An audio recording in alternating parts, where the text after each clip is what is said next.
Finally আমি এখন রান্না করতে শুরু করব। তো প্রথমে আমি খাটের তলায় মিক্সচার মেশিন রাখা ছিল, তো মিক্সচার মেশিনগুলো বার করলাম। তো দেখো আমার মিক্সচার মেশিনগুলো আমি সুন্দর করে গুছিয়ে রেখে দিয়েছিলাম। তো এখন মিক্সচার মেশিনটা রান্নাঘরে ঢুকিয়ে আমি সুইচটা দিয়ে দিলাম। সুইচটা দেওয়ার পরে এখন তাওয়াটা মুছে নিয়ে তারপর যে আমি দারচিনি, শুকনো লঙ্কা এগুলো দিয়ে দিলাম।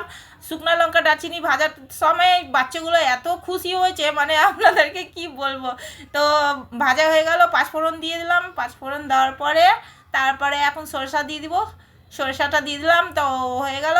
তারপরে জিরা দিয়ে দেবো এখনই। জিরাটা দেওয়ার হয়ে গেল, ভাজা হয়ে গেল।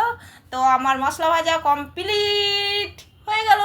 তো এখন আমি মিক্সচার মেশিনে দিয়ে দেবো। দেওয়ার পরে এখন যে আমি ঘুরাতে গেছি, এত আমাকে ভয় লেগেছে, আমার তো চোখ বড় বড় হয়ে গেছে। মানে আমি বলছি যে আমাকে বাঁচা, আমি বলছিলাম, কিন্তু কমপ্লিট হয়ে গেল আমার মশলা ঘুরানো। তো এখন দিয়ে দিলাম বাটিতে তেল, তাওয়া বসিয়ে দিলাম।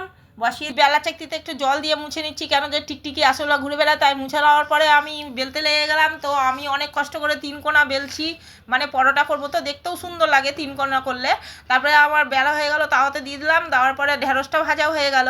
তো আমার মানে পরোটাটাও বানানো হয়ে গেল। তো ভাইদেরকে আমি একদিকে খেতেও দিয়ে দিলাম, ফাটাফাট আমি ভেজেও নিলাম। ভেজে নেওয়ার পরে তারপরে আমার পরোটা ভাজা কমপ্লিট। এই দেখো তোমরা সবাই।